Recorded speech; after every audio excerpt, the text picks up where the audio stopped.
Hello and welcome to Matt's MOSHCAST. I am here with my partner in crime from the future, Den. How are you doing? I'm doing okay. We have a heat wave. Oh, that's So not how good. about you?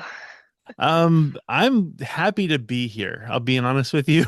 This was this was a crazy week. But before I get into the crazy week, I should mention that we have a jam-packed show today. So if I'm rushing a little bit, that's what it is. I'm just trying to keep time with myself, for lack of better terms. We have an awesome show. If you've clicked on the link, you already know because we have an interview with the one and only Diva Satanica from Bloodhunter, who we checked their album out and completely fell in love with them. And so it's just a true honor to have her on the show later on. And so I just wanted to get that out. Absolutely stay tuned because you're not going to want to miss it. Definitely And super excited for that one. yes, and now some administrative stuff, folks. As you probably know, if you've been keeping track of the show, we did not air a show last week. That was a complete, due to unforeseen circumstances kind of situation. I had a family medical issue that I had to attend to, so it was really just a last minute thing, and we just couldn't do the show based on that. And as luck would have it, with that particular family emergency, I had to drive to a completely different state and, lack of sleep and lack of hydration, lack of all of the above. And so I came back ready to go. And then I think it was like Sunday night or Monday, my watch decided to alert me that I had or atrial fibrillation, which I thought it was, it's an old watch, so I just figured, it's not correct or whatever, and it kept going off. And so then I was like, this is odd. And so I decided to you know, get a new watch just to check it out, and it read the same thing. So, as luck would have it, I spent the early part of this week in the emergency room, Oh no. which was not fun because, it's one of those things where we have all this like technology now, and you don't know, is it really real or is it, just something I should just, blow off because the battery could be dead or something along those lines. And according to the doctors, the watch actually did a really great job in alerting me. And so I'm very thankful to the watch for that. And I know there's a bunch of different makers and stuff like that, and they all do, roughly the same thing. So I'm probably not going to bring that up because we are not being paid by any particular company. So we'll just say my watch went off and alerted me, which was super cool. But the one thing I thought there was a couple things that were kind of funny, and I can look back at it now and laugh because we've made it through the dark part and into the light, for lack of better terms. And so the weirdest thing is I went to the emergency room and I had not planned this. No trip to the emergency room is ever planned.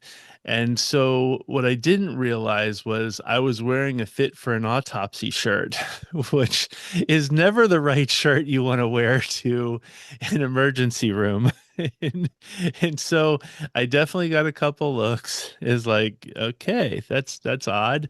But anyway, maybe that was the karma. I don't know. But this is where, Den, you come into play here. So part of the reason, which we think part of the reason why I had the AFib situation was because I was dehydrated. And my wife has the worst bedside manner known to man. Like I'm sitting here thinking I could be dying, all this. I had no symptoms, just for the record, but I'm thinking I could be dying. I don't know what this means for my future, all this kind of stuff. And she starts yelling at me, going, doesn't Den always tell you to hydrate? Shouldn't you be hydrating? Why aren't you listening to her? You should listen to her. So my wife has you in her head. And so you and her both yelled at me basically at the I have not yelled at you at any I time know, in my life. I know, but I got it from her on your behalf. And so No, that's between the two of you. I yes, have I nothing know. to do with it. She was like, "You But need to hydrate." So now every day I'm getting yelled at for not drinking enough water. So I have water with me, folks. I'm going to make it through. But anyway, folks, don't worry. The prognosis is actually good. Everything is back to normal. There's nothing, big nothing burger for lack of better terms. But also, had this week has just been crazy because I had like three interviews, and I'm trying to get ready for my trip next week to Norway for the Tons of Rock Festival, which that leads me into the fact that we're not going to have an episode this coming up week because I'll be in Norway. So that one is planned, folks, and I will have something in its place. So stay tuned. Make sure you hit the notification button, which I never talk about, but really it helps. Hit the notification button. That way, when we do drop something, you'll be the first to find out. So I think I covered all the administrative stuff that I was planning on doing. So yeah. yes, I just want to add, even if you're in Norway, you still have to drink water. Yes. And I will. generally, everyone who's listening to us, watching us, drink your water. You'll probably drink all kinds of juice, soda, iced coffee, whatever, but you really need the water, like the Yes. plain boring water. If you feel fancy, like get the sparkling water, but really get some water and drink that, especially now in the northern hemisphere. It's summer, it's hot, and that's dangerous. Like right now, I said we had a heat wave. Yesterday we had like 34 degrees, which is I'm not sure exactly how much, but over 90 Fahrenheit. Mhm. So that's very hot, and drinking helps to cool you down and keep you okay and healthy. So See, you cheers. just said it way better than my wife. And so, Mm. so I I'm did gonna I'm not gonna show yell. her that. No, I'm gonna show her this. I'm gonna say this is how you're supposed to, tell me. But um, no, the worst is like I'm literally laying on the bed and she's literally going, I don't even know your passwords. Like if you die, is there a way to get me the I'm like, I'm not dying. And so terrible bedside manner. I just want that on record. And so I'm not anyway, I'm not exactly sure how serious that was, but I'll tell you a good password manager off air. oh, okay, awesome. Yes, she'll need it in the future, maybe. Hopefully not. So anyway, so now I think we should probably just now that we've got all the serious stuff and the that kind of stuff out of the way, let's get right to the news.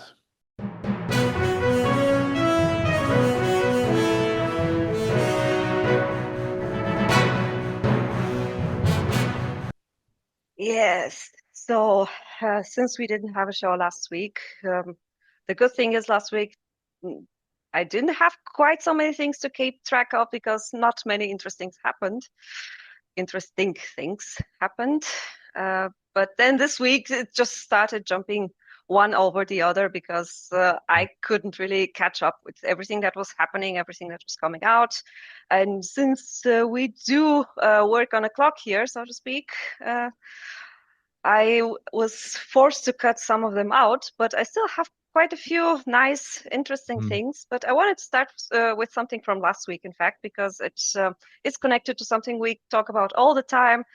Like you probably can't hear it anymore because we keep saying it, buy merch. Like you go to a show, buy merch. The band's mm, needed, especially a smaller band probably really needs it to get to the next show, and so far.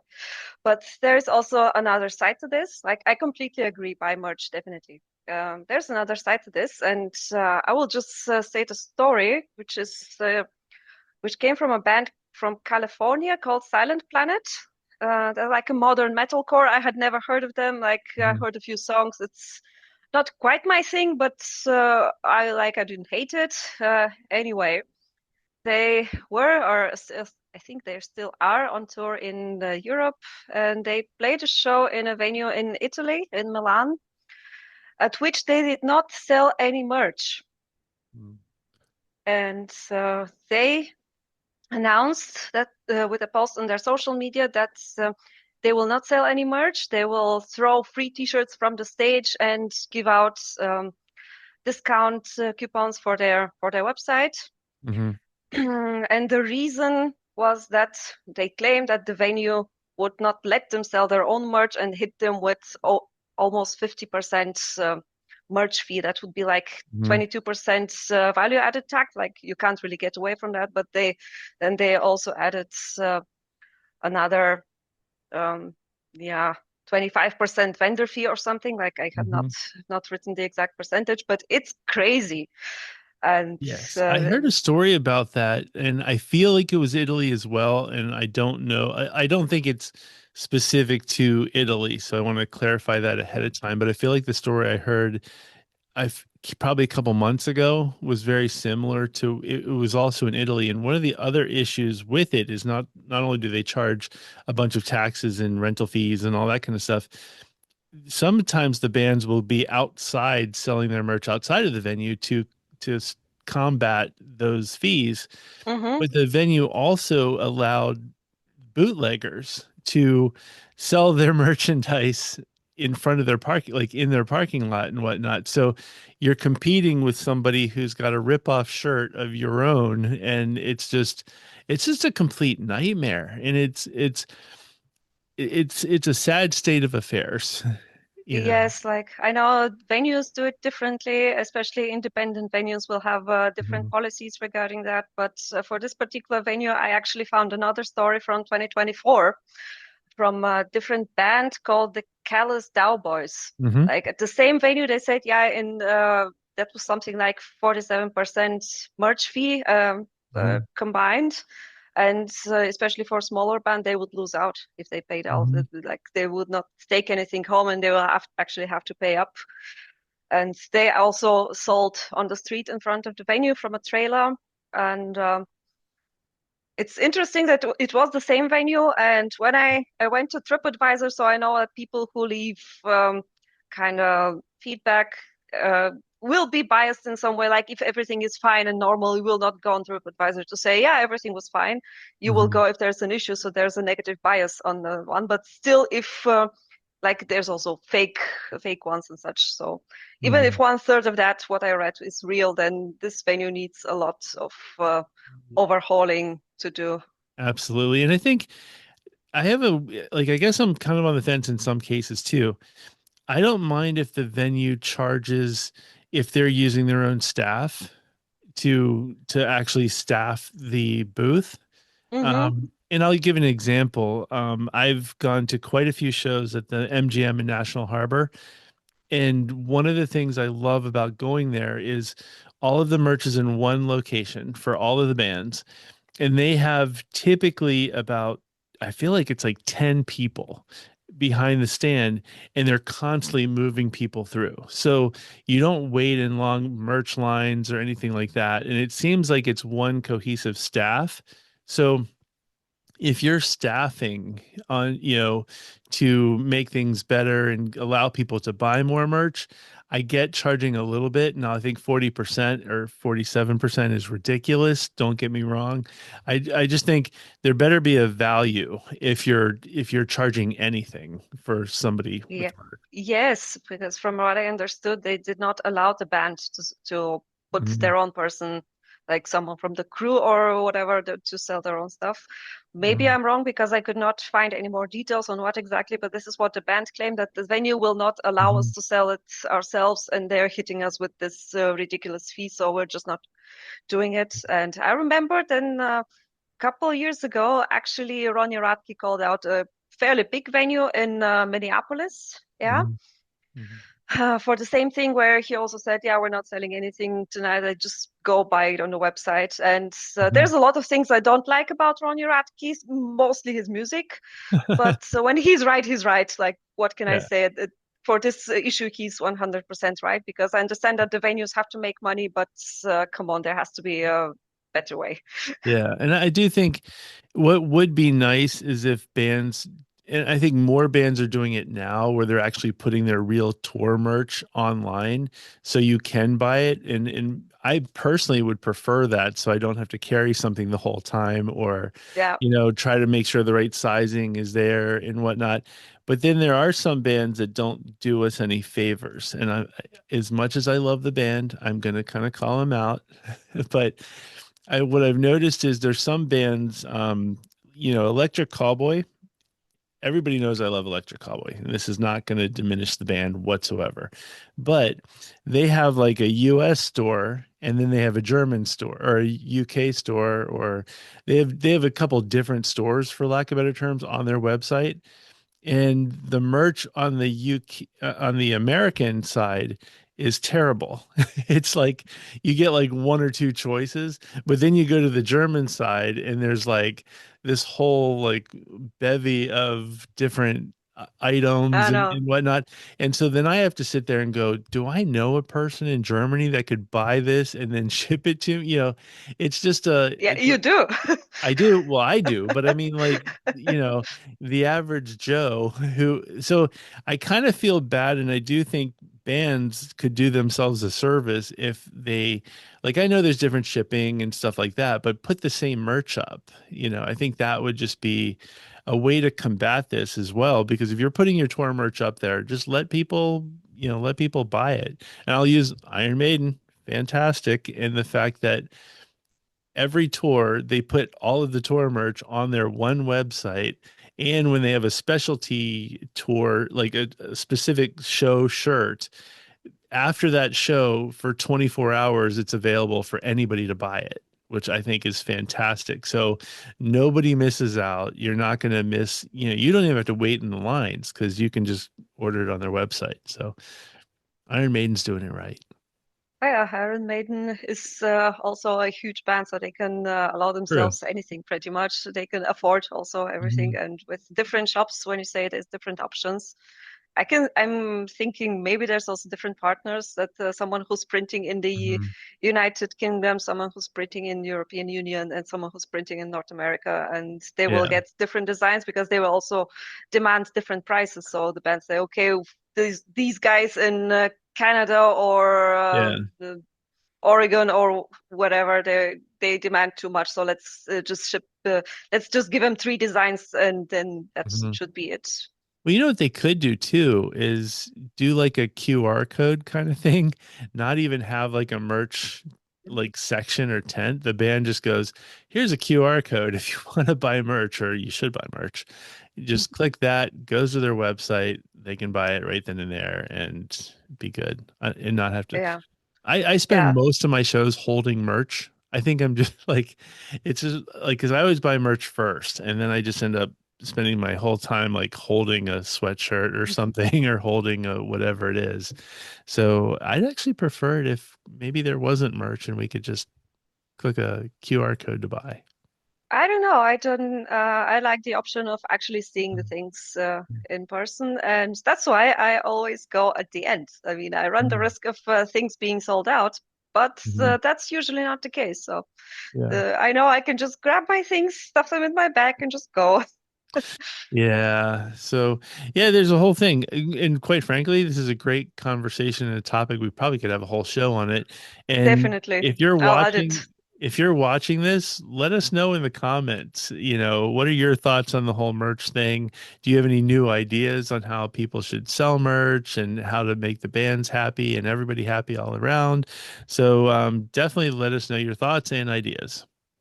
Absolutely. And what do you prefer? Would you prefer to buy the merch in person or to order it online? So, Hmm. because we obviously have a different viewpoint Yeah. here on both sides of the screen. So it's interesting to know what other people think. We have new music from Insomnium after 3 years, Hmm. finally. So I have to say, I watched the video, I listened to the song a few times already, and every time I kind of teared up a little bit. I don't know how they do it. They hit me every time. Wow. I have not Yeah, heard it's it. I'm actually saving it. It's one of those things where I know I've been doing less reactions, but there's certain bands that I kind of like I don't know, I kind of miss doing reactions in a weird sort of way. And so it's one of those when you stop doing something for a while, you kind of tend to miss it. And then a band, like Insomnium, who we both love, put something out brand new, and I got so excited, and I was like, I need to do a reaction for this one. So at, quite frankly, after we record this, I'm going to be checking it out for the first time. So I'm very excited for it. Awesome. So I think you will like it. It's the first one with their new guitarist, Tom Elisto, who joined the band last year, I believe, Hmm. or the beginning of this year. Like I think he's been touring with them for some time, but now he's officially part of the band. Hmm. And we don't know an exact date or an album title yet, but they confirmed that their upcoming album will be out in October. So I expect that something more will be known by the time the next single comes out. So Uh, super, super excited. I'm just hoping the next single is not called "The Dummy Who Interviewed Me at the Tuska Fest," because it was, I said, probably one of my most embarrassing interviews because I completely fanboyed out. And so Yeah. hopefully doesn't write a song about, well, actually, if he did, that'd be super cool. I'll take it. I mean, yeah, it would be a thing, an interesting Mhm. thing, but mostly that means, at least for me, that we need to talk to Nilo again. Yes.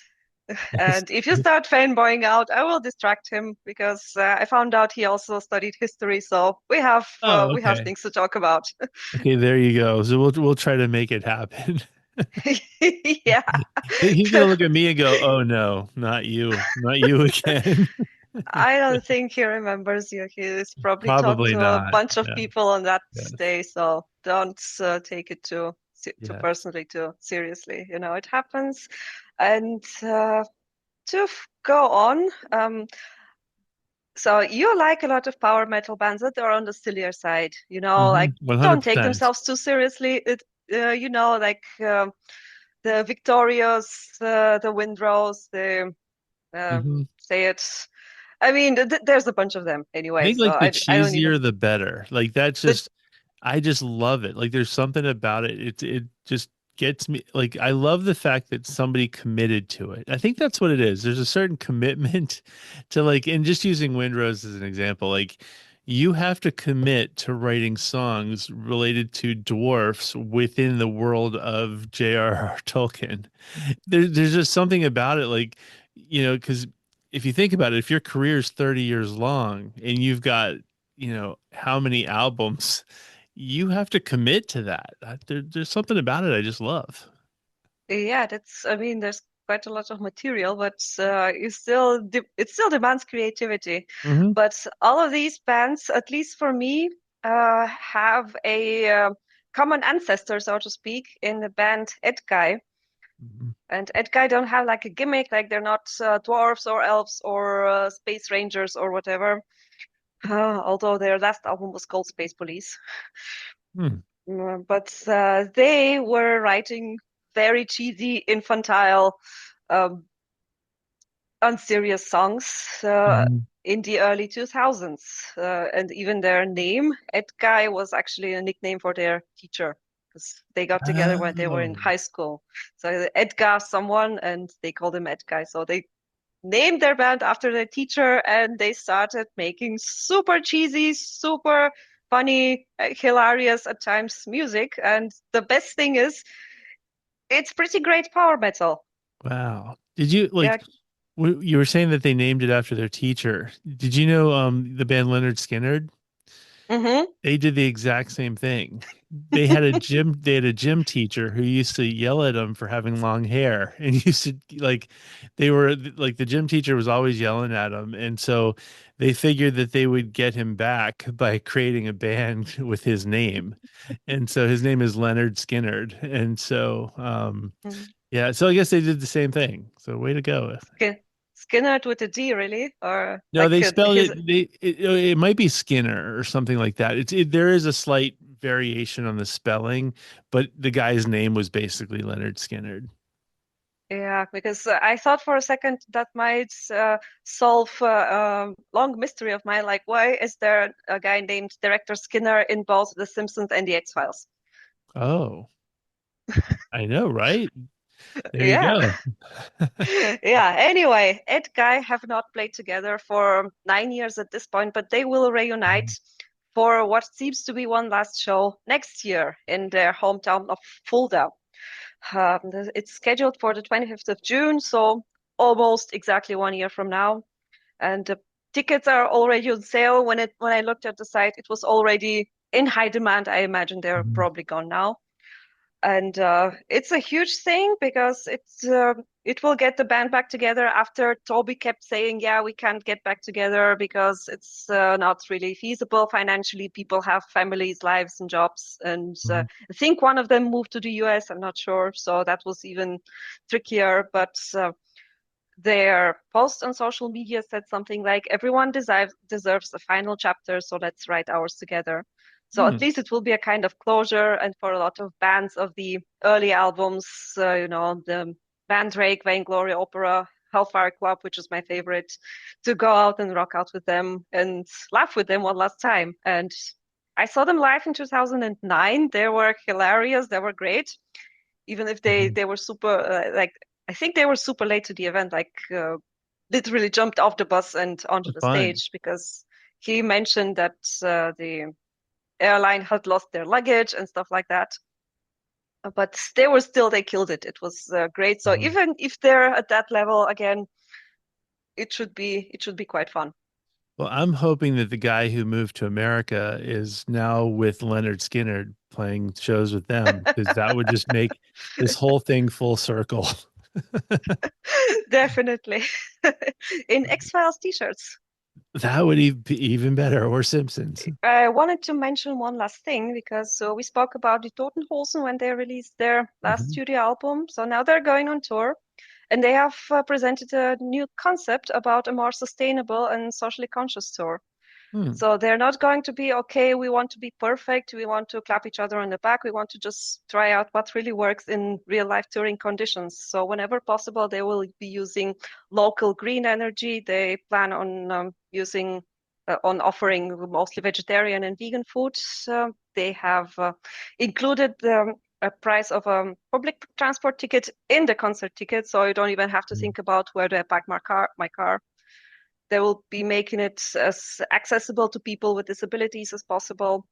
And what I find the coolest are not any of these details, but the whole thing will be monitored by the Berlin College of Technology Hmm. because they will be gathering the data and doing first evaluations of what works and what doesn't work, with the idea of creating a precedent that will be later used by other bands who go on tour. So Hmm. I always think about like bands go on tour with so many trucks and so many Mhm. things, and could that be done in a different way? So I hope that the band, who I think are completely in charge of their touring, are going to help this change a little bit. So I Mhm. really wanted to mention that for that reason. There you go. And I can get behind it to a point. I appreciate everything they're doing, so there's nothing like I don't have any issue with that whatsoever.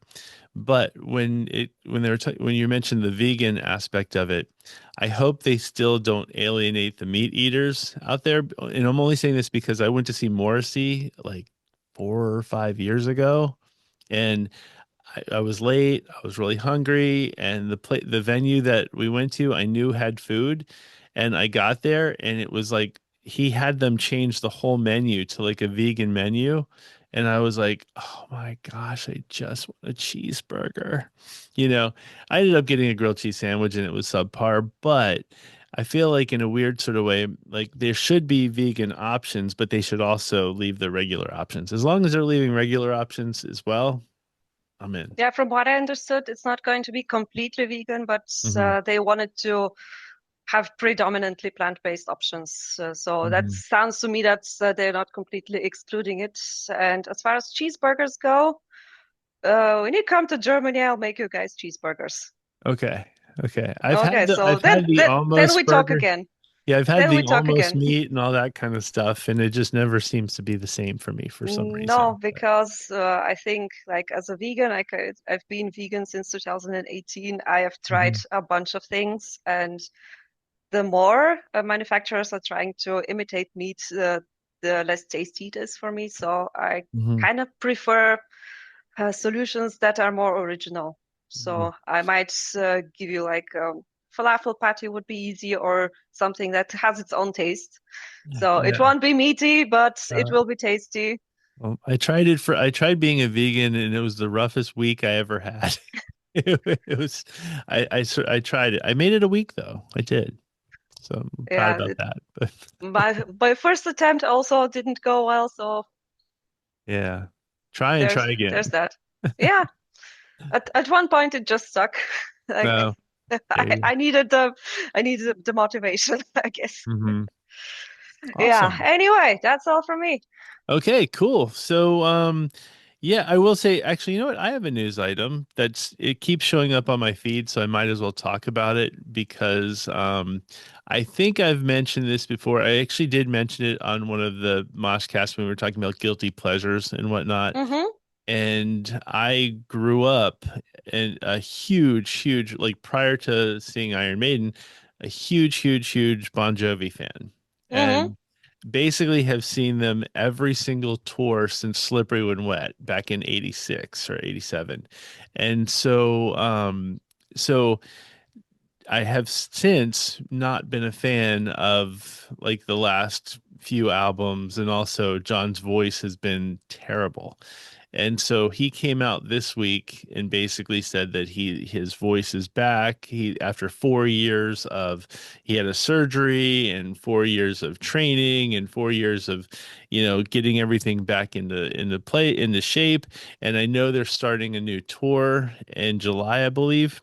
And I do not have tickets. I don't plan on going because the shows in 2020, I believe, or 2022, the last shows were, they were just epically awful sounding.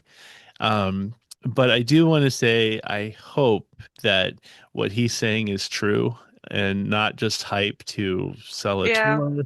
But it is a sad state of affairs when there's artists that their voice just gets shot and there's really nothing you can do about it. And Bruce Dickinson Yes, the Bruce Dickinson. actually came out earlier this week also and was talking about people that need to let it go. When your voice is already gone, and we'll throw in Axl Rose, we'll throw in Vince Neil, people like that who have had known vocal problems over the last probably decade.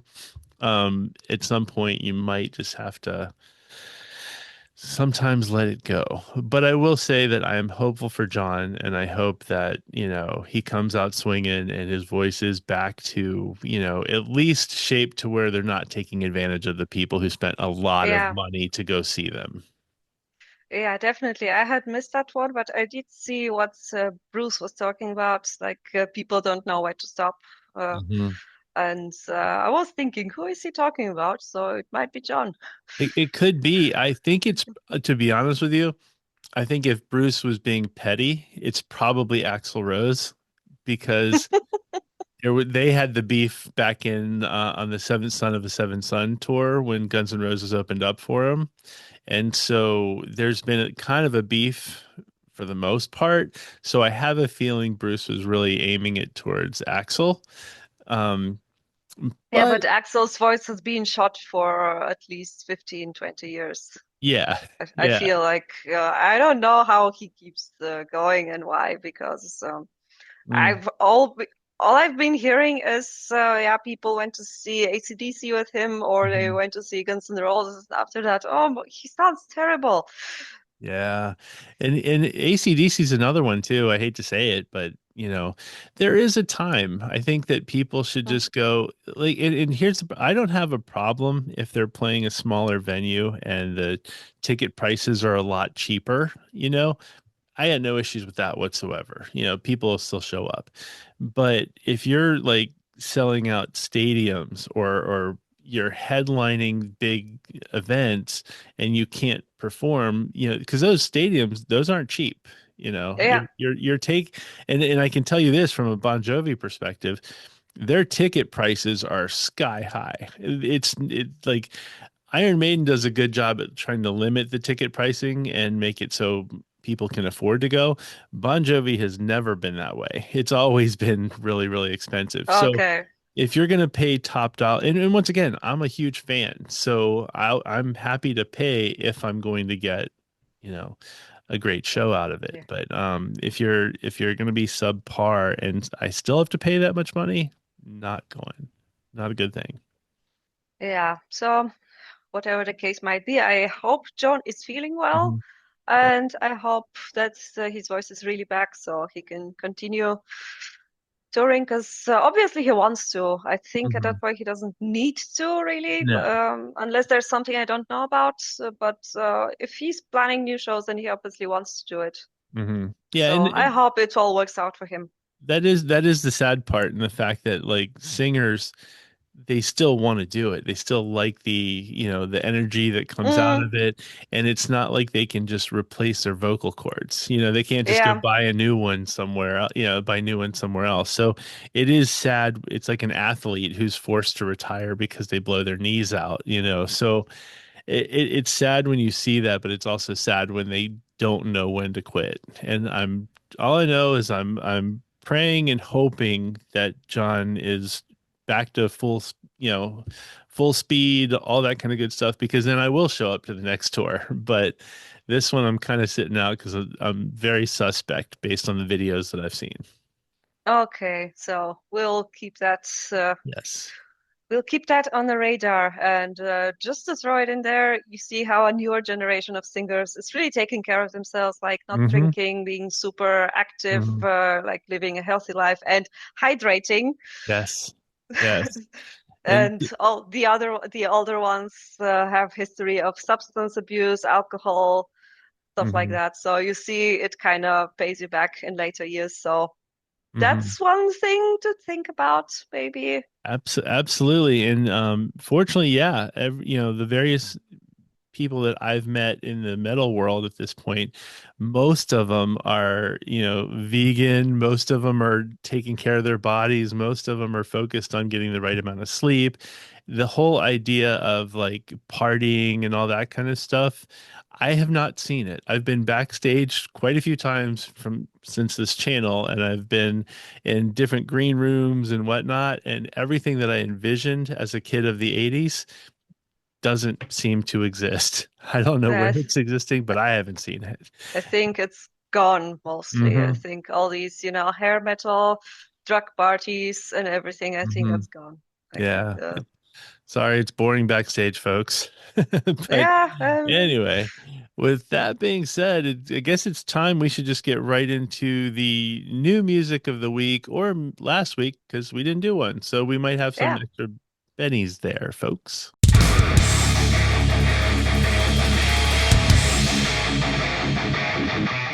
So actually, I think two of those from last week we don't need to talk about much at the time because for one of them we already had a whole episode actually Hmm. in an interview with a band member. I'm talking about Fires in the Distance, Hmm. and back in May we spoke to their bassist Craig.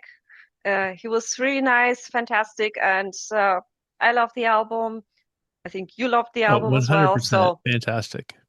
and I we was happy mentioned to that, see it. yeah, I've been watching other people, like I watch a ton of other YouTube people, and I see um, when they mention the album, I'm like, yeah, we know them.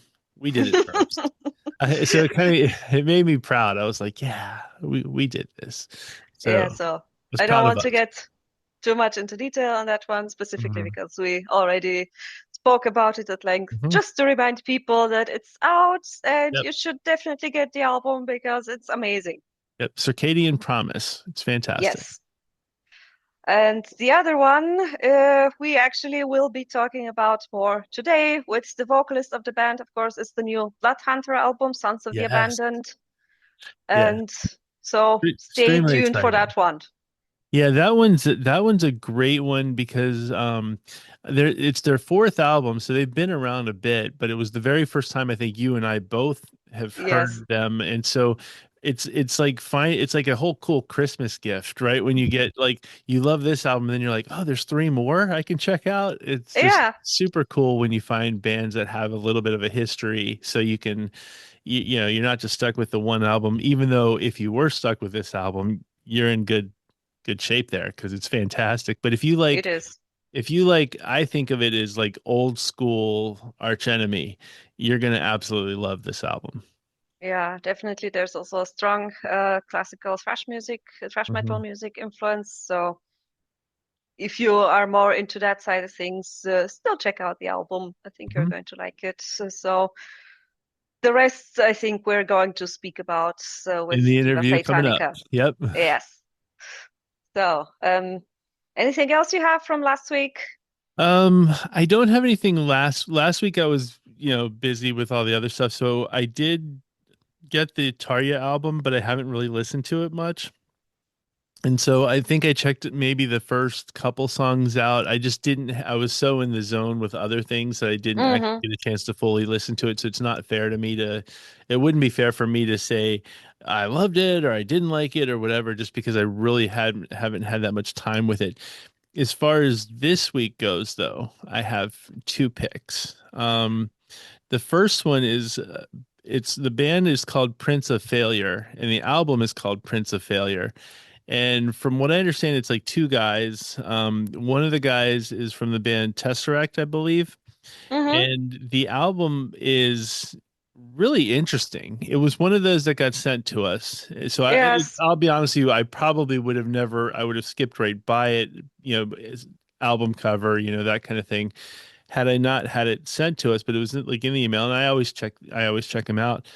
And I ended up listening to the whole thing. It was pretty interesting. It's progressive. There's a lot of electronica aspects to it, but then it's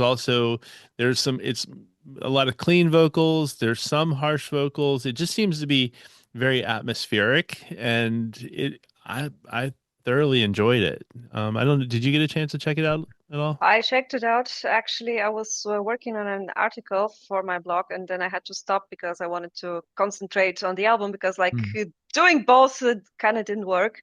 Mm-hmm. And I really enjoyed the album as well. The atmospheric quality, definitely. I was kind of thinking that sounds like Vola. So Hmm. I actually first found Vola through your channel, Hmm. and then I went out and got the album because, of course, what else do you do?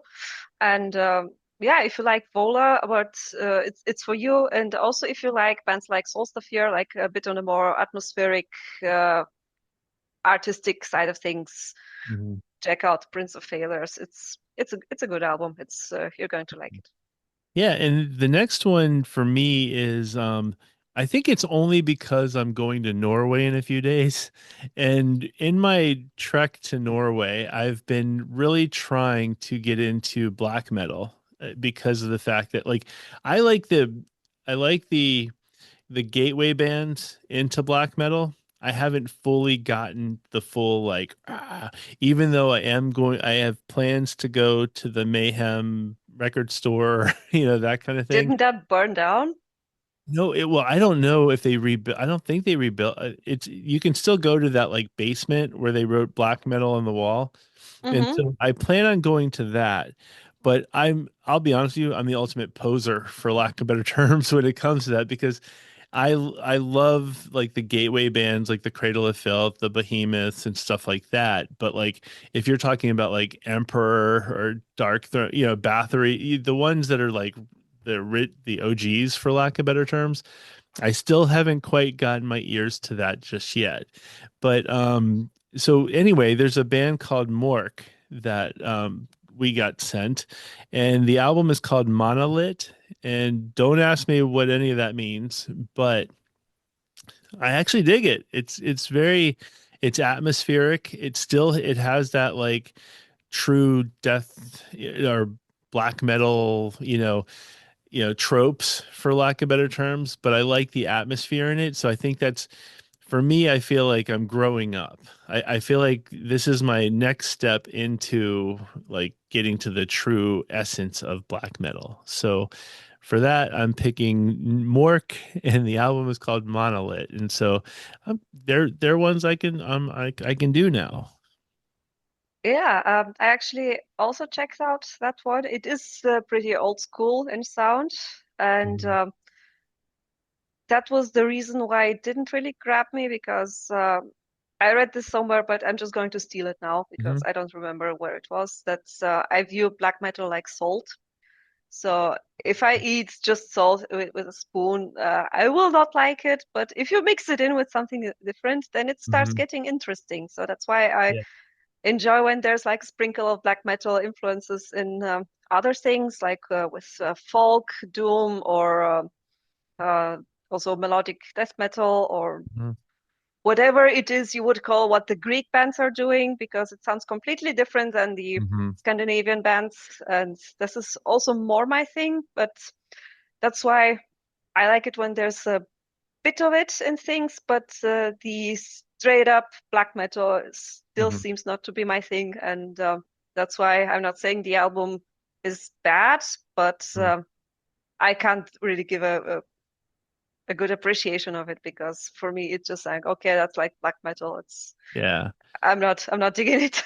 I'm going to give a shout out to another YouTuber that I love his channel. So, and one thing I do love, I love to be able to share the love within the YouTube channel. I don't know this person, I have not met them, but there's a Boris T, who has a channel on YouTube. He has his own black metal band, and he lives in Norway. I think he's from like Italy or something. I don't remember where he's from, but he focuses a lot on black metal, and so I love his channel. I think he's hilarious, and it's a very entertaining channel. So definitely check out Boris T. Um, but he did a one recently about people trying to get into black metal, and it's like any like extreme metal, you can't just go from listening to Bon Jovi to Cannibal Corpse. You know what I mean? Like, because your ears are not even remotely close. And so there's like gateway bands that like you have to keep going down these, stairs till you finally get to what it is. And Boris T is one of those guys who listens to the OG stuff, the straight up tremolo picking, the screeching, and he can hear it, and he can hear the subtle differences and the what makes it great. And so because of that, I was like, I'm gonna do that. This is my challenge. I want to. Okay. So yeah, it's kind of a personal challenge for me to go and say, because Cradle of Filth, I think, or Behemoth, one of those started the whole thing, and then I sort of like, okay, I can get a little closer, and so yeah, so I want to be at Boris T level at some point, and so I want to be able to, and not to say that I'm going straight up, black metal for my life.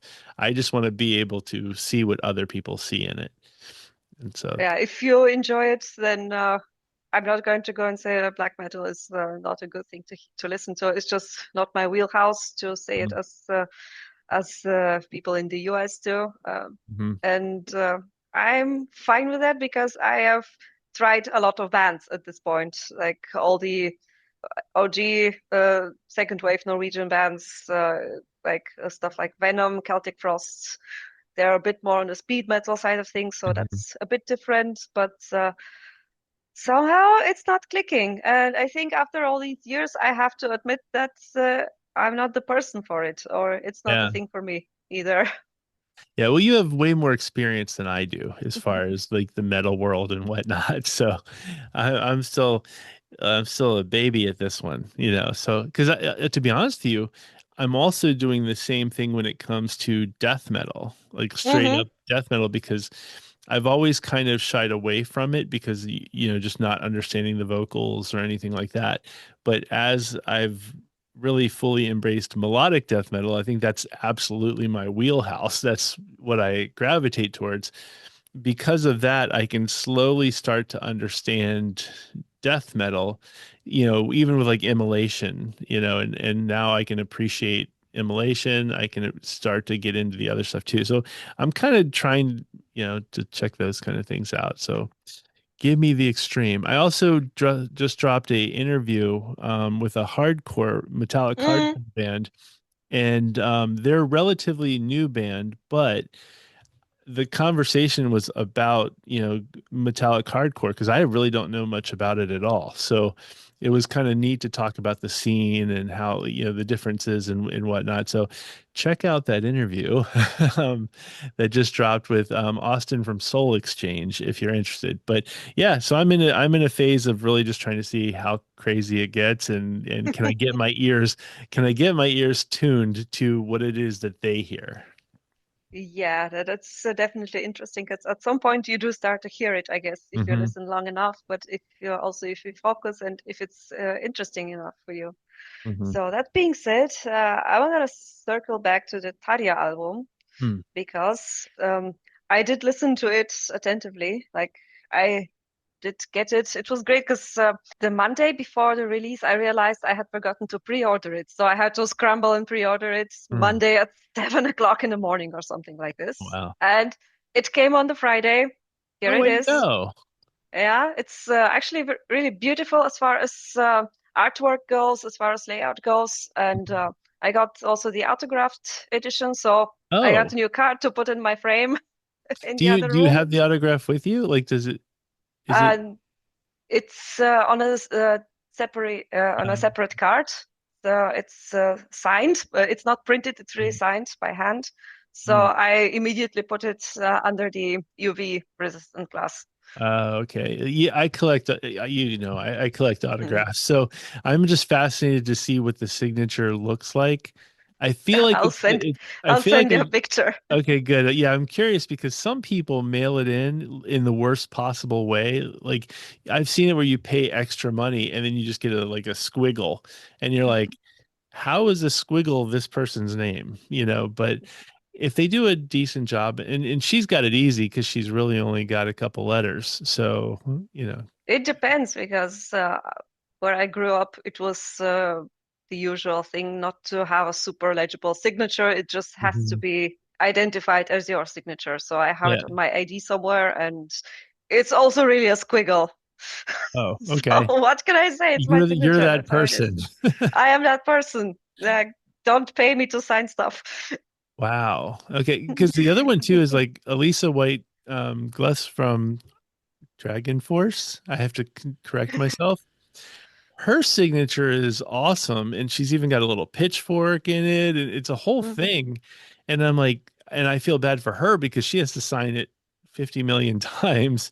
So I feel like if I'm Tarja, I feel great because there's only a few letters, but I would do a good job at it. I would do a solid job. So anyway, I'm always fascinated to see what people's signatures look I'll like. send you a picture. Okay, cool. Yeah. Anyway, as far as the album goes, I love the album. I have one gripe with symphonic metal in recent years is that a lot of bands sound super generic. Like nothing against them, because if that's what you feel like doing, if that's what people like, that's how it is. For me specifically, it's kind of needs a little bit more, and then you get something from Tarja, and you never know what she's going to do, which is why I really respect her. I love her solo work. It's very artistic. It has very different influences from other genres, from classical music, from jazz, tango, and the like. It actually has one song called Tango, and it's Hmm. probably my favorite song on the album because it's with Apocalyptica. Oh, well, So you that's a get given. Yeah. chills throughout. And yeah, it's a fantastic example of artistic, bombastic symphonic metal. So definitely get the album. Everyone who's listening to us, if you like clean Awesome. vocals, operatic vocals, get the album. Just do it. Okay, cool. And Yeah. I'm definitely going to check it out. Like I said, I just didn't have enough time to fully embrace it, for lack of better Yeah, term. and to finish it off, there's two doom metal albums that were interesting. First, there is Khemmis from, I think, in Texas in the US. They Yeah. released, I'm not sure, fourth or fifth album, sixth album. It's also called Khemmis, and it's a hybrid of doom and heavy metal. It's really well done. I love like there's someone with very good clean vocals in the band, and there's also someone doing growls, and I couldn't find out who exactly it is, but he's amazing. Like Hmm. it's the Johann Hegg level. Oh wow. Yeah, I've heard a couple songs from it. It's another one of those where I've seen nothing but high praise for this album. And so my problem is I'm trying to prepare for like this past week we had three different interviews, and so I try to prepare and listen to that Mm. to those. So then a lot of the other stuff that we get, it's like, okay, I'll get to that when I get to that, and so that one I know has gotten so much praise from so many people that I know I'm going to love it right off the bat. And so, Yeah, I think you will. It's really good. The high praise is absolutely deserved. So check it out when you have the time, and everyone else check it out when you have the awesome. opportunity. And something I bought actually just before jumping in here is a band called Warning, not The Warning, just Warning from the UK.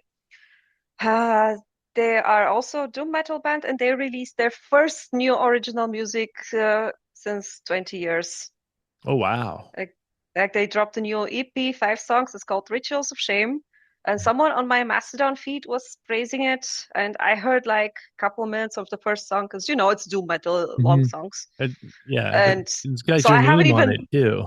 yeah, I haven't even listened to the whole thing, but I just listened to that and said, okay, well, that's another one I have to buy. So I actually jumped in and bought it just before logging in here.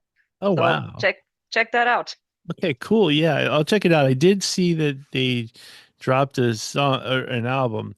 I've never heard the band before in my life, but I was going to confuse it with The Warning, and I'm sitting there going, "That's not the album cover, and why did they drop the?" You know? So I didn't quite understand it, but then I thought that's also a bad move to go like, this is the Beatles and this is Beatles, you know? You kind of don't really want to like considering the fact that the warning is so big. I guess since these people are 20 years old or over 20 years old, Longer. they're the original warning, and they should almost change their name to the original warning. That way I would be like, take that, ladies. You know? I don't know because I went to Metal Archives and there's like a whole list of bands called Warning. So Hmm. that's not even the whole thing. If you're going to start and maybe find out which one is the earliest, the oldest of those. But Hmm. at the time, they probably couldn't know that there was another band called Warning somewhere else doing something different. So this one is Yeah. like very well loved in doom metal fan circles, but maybe not outside. So maybe the sisters didn't even know about them. Hmm. Yeah, I feel like there has to be some kind of a service that says like, and I'll give you like bands that I actually love, and I will say make a mistake that I just don't like. It's a pet peeve, I should say. Like Kubla Khan. I love Kubla Hmm. Khan, the metallic hardcore band. They're now Kubla Khan TX because they're from Texas and there's already a Kubla Khan out there. And I'm sitting there going, I know you like the name and I get it, but find something else. Don't add the TX just to differentiate yourself. And also that band Soul Exchange that I did the interview with, they're also a TX because they're from Texas and also a similar situation. And so as much as like I would come up with this amazing name. If somebody else already had it, I don't think I would just slap either a the on it or the initials of where you come from on it, because you're always going to get in that comparison. Like you're just always going to probably annoy people like me. So I don't know. Maybe It's a like choice. I always read it and say, and I was thinking, okay, is this officially part of the band or is this a differentiation? Just to know that, Mhm. oh yeah, these are the ones from Texas and not the ones from Idaho, for Yeah. example. Well, they do that too because like I'll give you an example. The band Blue October. There is a Blue October UK, and then there's Blue October, and so it's like somebody just needs to switch their name out. I don't care who, just make it Red October, Oh something. well, we Anyway, actually planned a whole episode on band names at yes, some point that we haven't defined yet. So maybe we should okay, like yes. stop now because we have to talk to Diva Satanica. That is true. We absolutely do. Thank you for keeping me on track. Okay, so folks, that was the new music of the week. And yeah, now it's time for the one and only Diva Satanica.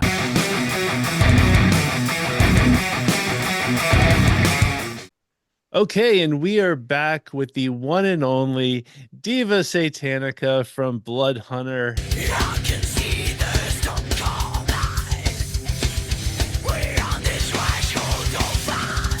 How are you doing? I'm very excited to be here finally talking about this new album. So thank you for having me.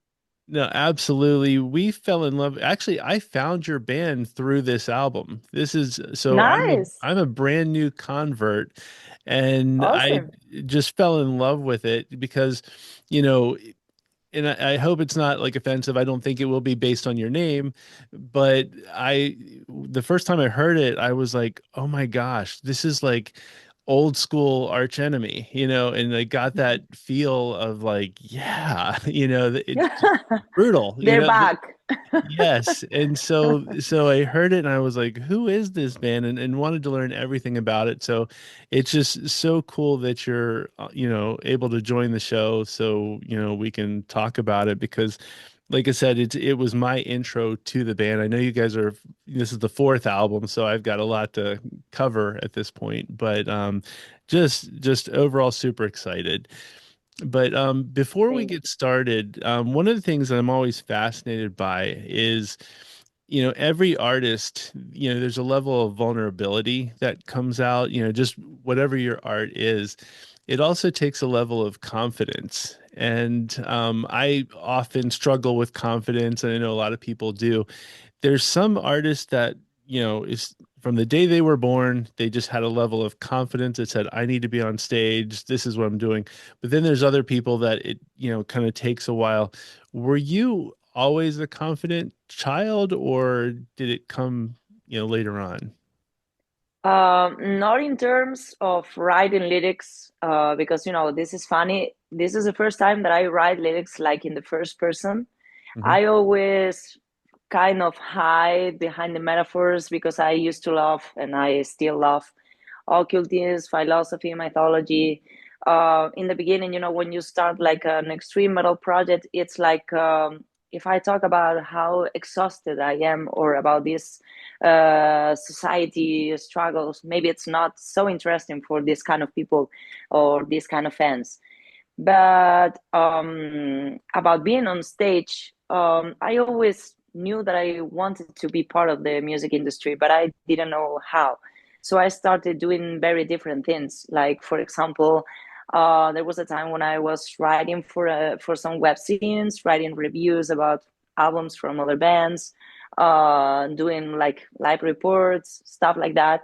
And I really love it because I discovered many amazing bands and projects. And what can I say? It's like the best way to know about a project, right? Like to find an album or just the new single or just go into their show.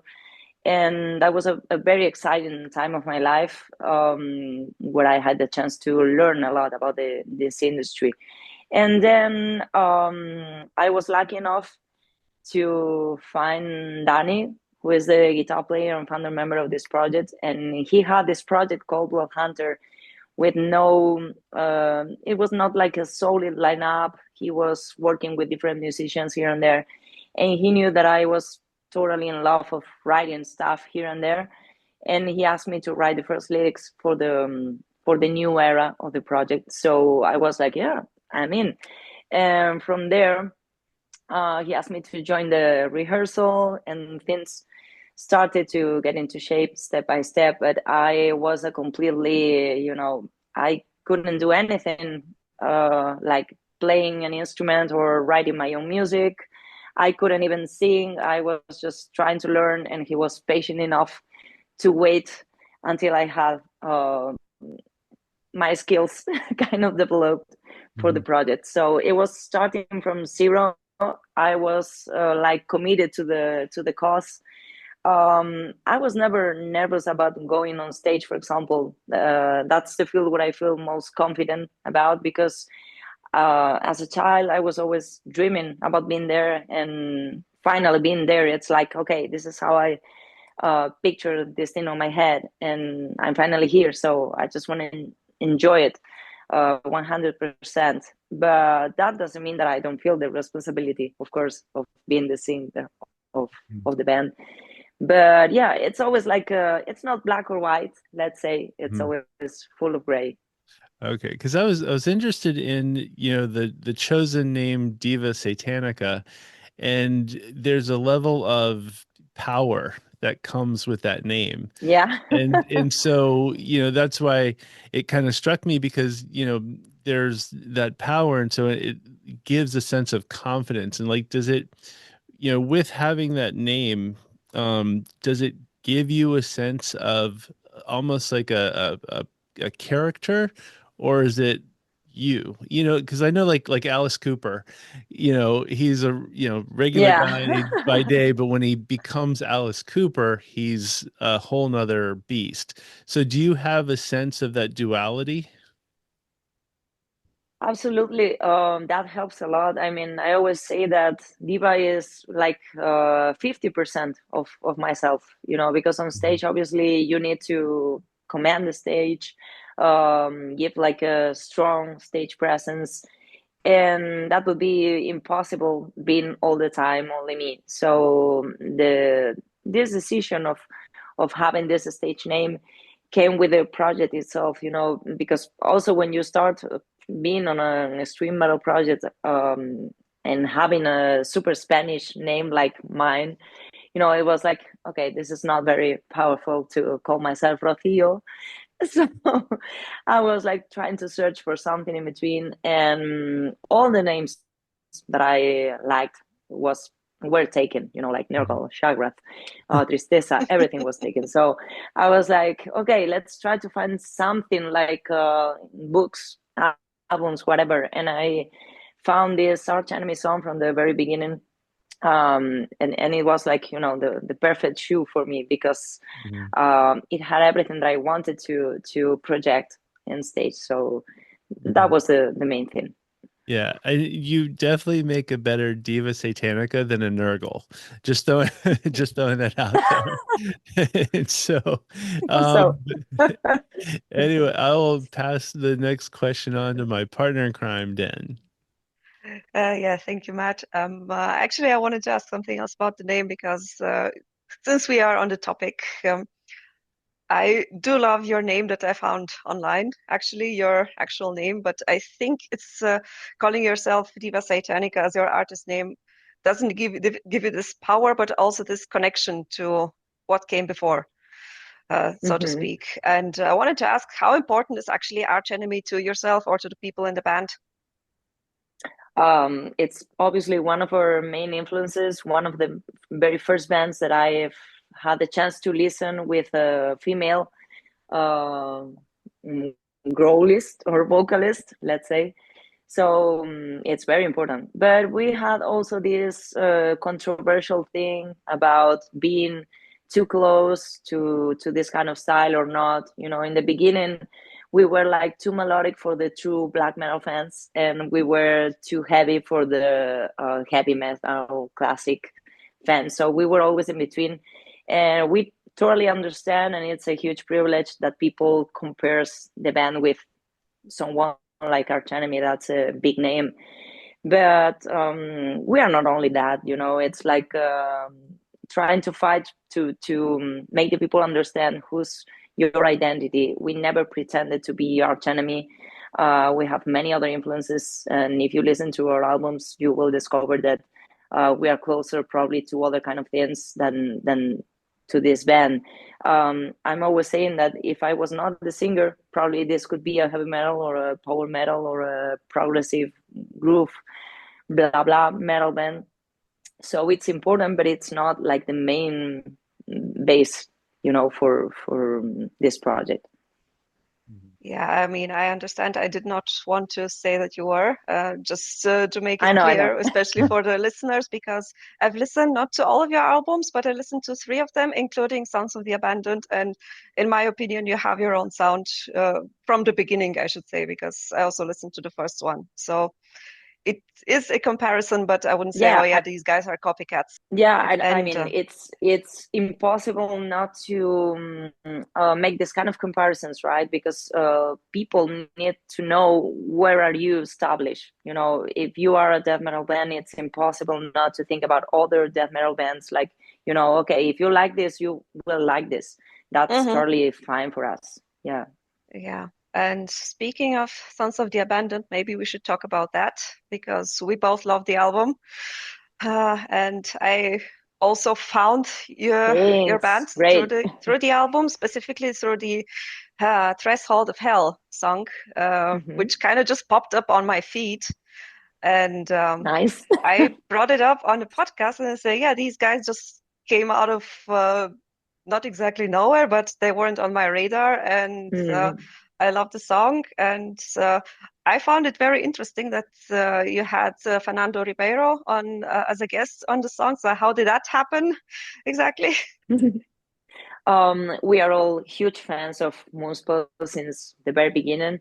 Both Danny and I, we were born in the northwest of Spain, which is pretty close to Portugal. We share same culture, same language, so we feel like a very strong connection with the band and with him.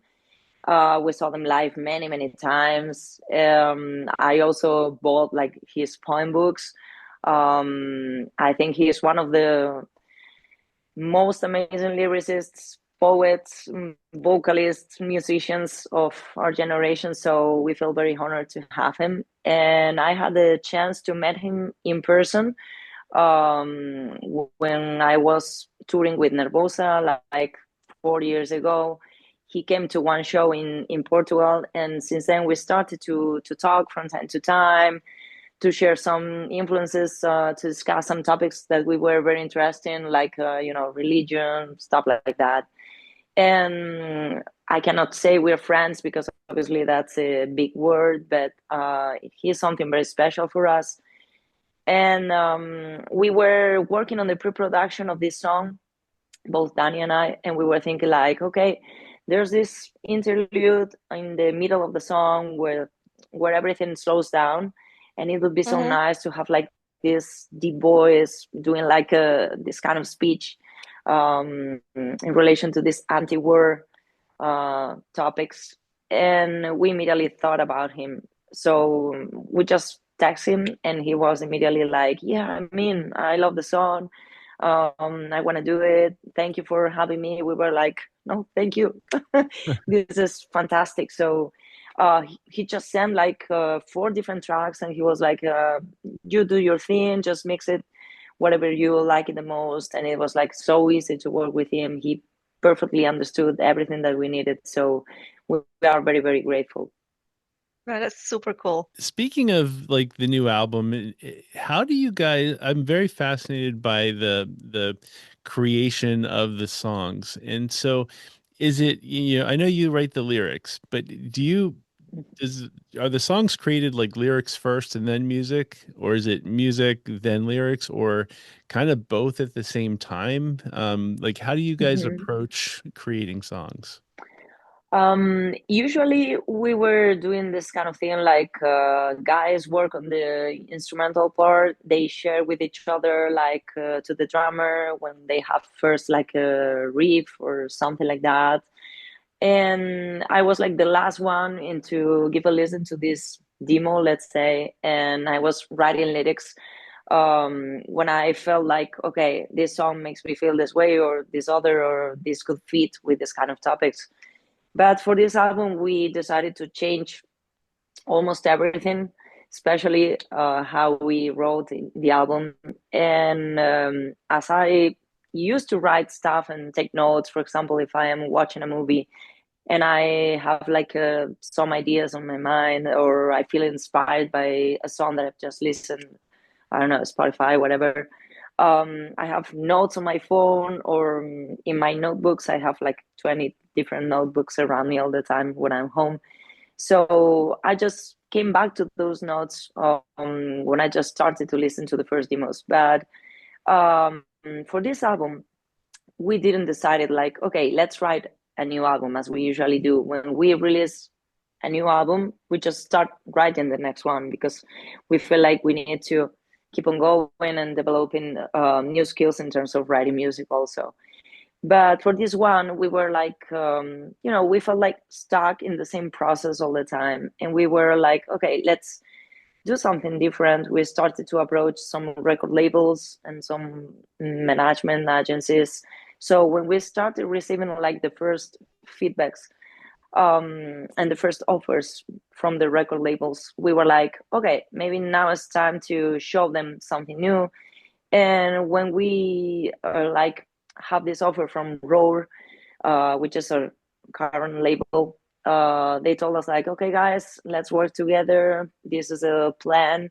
You have 6 months to finish the album. So we were like, okay. So we need to hurry, right? Hmm. And this is the first time we don't spend so much time thinking about the arrangements of the songs. We were working like in a more natural way, let's say. So sometimes guys came with a riff or just a drum rhythm, whatever, and then I added the lyrics, or just the opposite. Sometimes I just have like some lyrics and I was like, I would like to write about this. Let's do a song about this kind of things. And they had like some ideas and we just put it all together. But I feel like this is a very different way of writing, and it ended absolutely much better than we thought in the beginning. So we are very happy that we tried to switch things somehow. Hmm. And so with the title Sons of the Abandoned, what does that mean for you in the band as far as, why that specific title? Um, First of all, we were thinking like, okay, this is not a conceptual album, Mhm. but there are many songs that connect the one with each other in terms of the meaning of the lyrics. Mhm. So we were thinking about this idea of living in this worldwide situation, politically crazy, with many wars ongoing. We were thinking like, how can we just express ourselves about what we are living nowadays, because we are part of it, even if in Spain we don't have like a war. Mhm. Luckily, there are many countries that are not so far away from us that are living this thing like a day by day typical situation, which is very scary. So we were like thinking about, we are like, sorry. No Oh, worries hello. at all. We were, he wants to appear everywhere. So We have pets that routinely show up, and so awesome. it all makes sense. Yeah, they are just like that. They are the stars of the show. Hmm. Yes. Yeah, so we were thinking like, yeah, we're living these kind of things all together. It's something that we cannot avoid, and we came with this idea for the song, and we thought that it would be a nice title for the album also, because Hmm. it sums up everything perfectly well. So it sounds powerful, it sounds dark somehow, and it was good because we didn't find many albums with the same title. So that's a Hmm. good thing for starting about the music and stuff like that. Hmm. Awesome. Which song of the album was the hardest to record?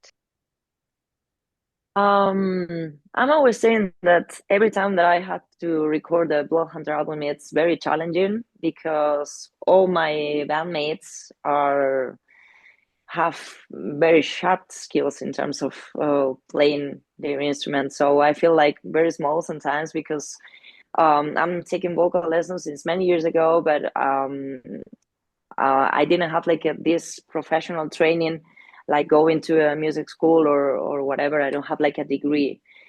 And sometimes I feel like I still need to learn many things. And yeah, but let's put that aside. It's difficult to sing sometimes some of the songs because I'm always thinking about enunciating the words correctly or the most correct I can, because it's very annoying when you listen to an extreme metal band and you can understand a single thing. Yes.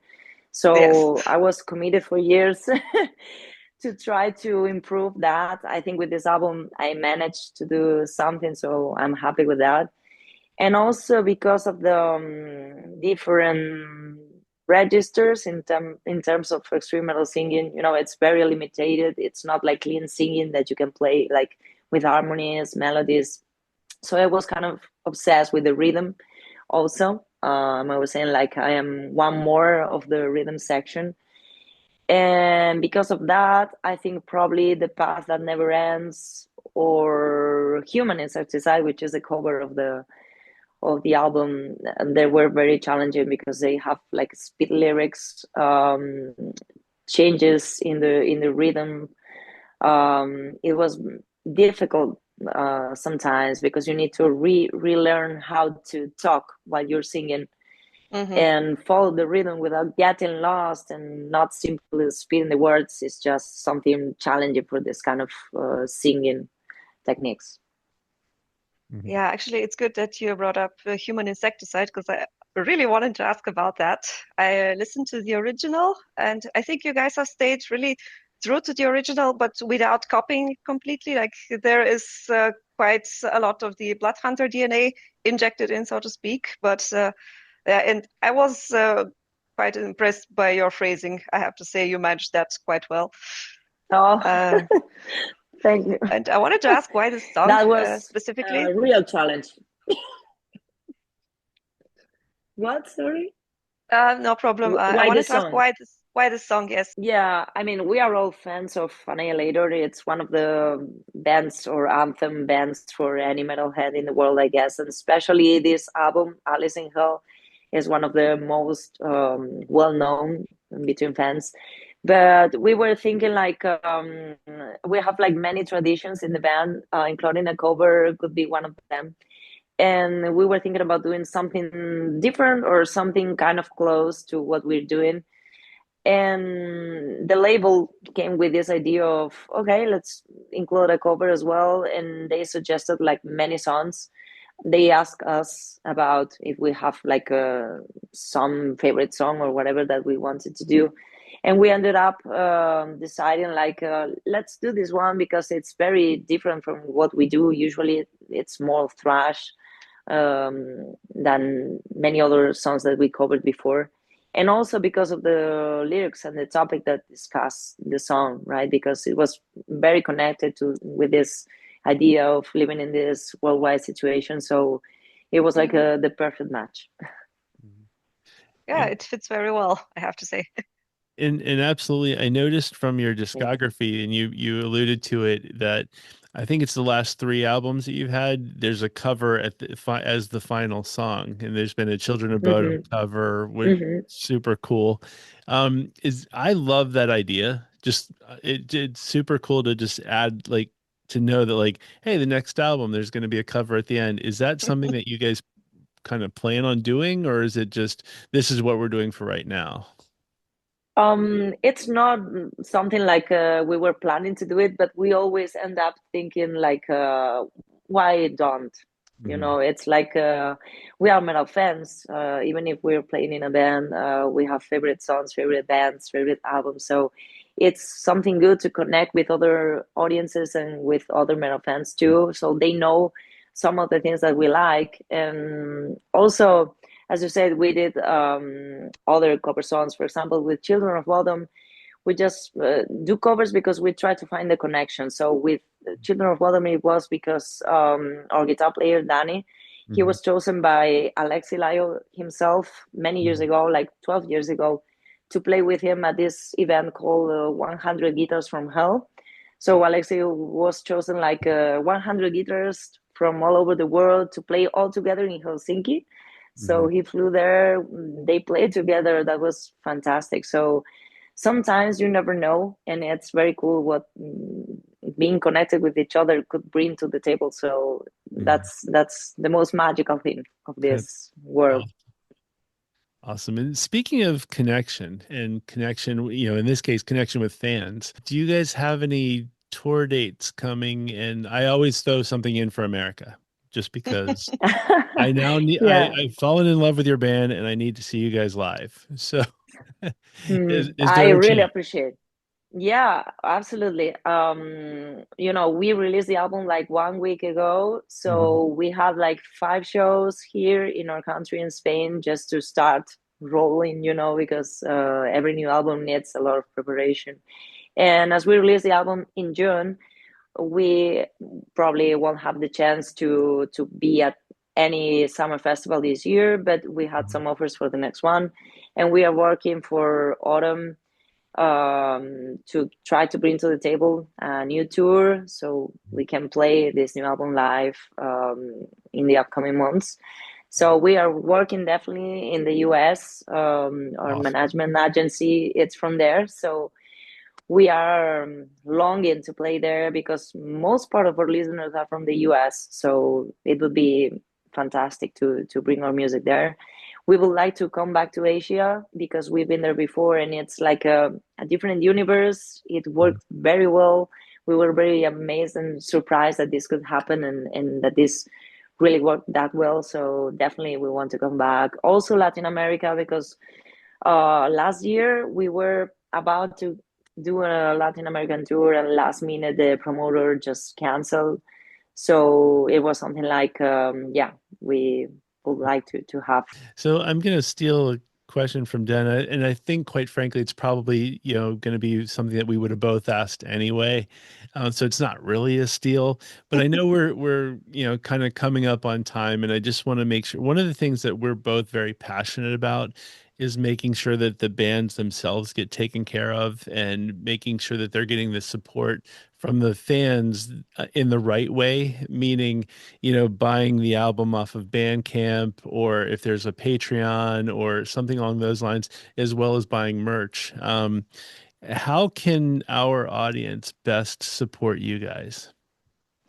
I think the best way or the easiest way is to enter our website, which is bloodhunter.net. And there you can find all our albums, video clips, access to the merch, both for Europe and the US.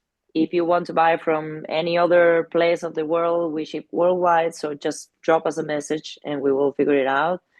And that's it. Enter the social medias, just stream the music, play the video clips, watch them, and just stay in touch with us. It's amazing to talk with other people just to know their opinion about this new album, the songs, the video clips. We really love to be in touch with anyone. Awesome. Well, Yeah, amazing. I think we can wholeheartedly say that, we absolutely love the album, and that I think everybody who's watching this should definitely go check it out. It was just, for me, it was just a complete breath of fresh air in the fact that it just brought that, it's still, melodic, but it just brings that brutality out. And I just fell in love with it, and I fell in love with you guys immediately. And so it's just been a complete honor to have you on the Thank show. you. And, I know we both wish you nothing but success and with this album, because it's fantastic. So thank you so much for joining us today and, celebrating your album. Thank you. Thank you so much for having us. It's very important to do this kind of things because otherwise we couldn't get like we couldn't be spreading the word about it. So thank you for having me and for listening to the album. And hopefully see you very soon. Awesome. And yeah, Amazing. The same. absolutely. And with that being said, folks, we will see you next time. Thank you very much for watching.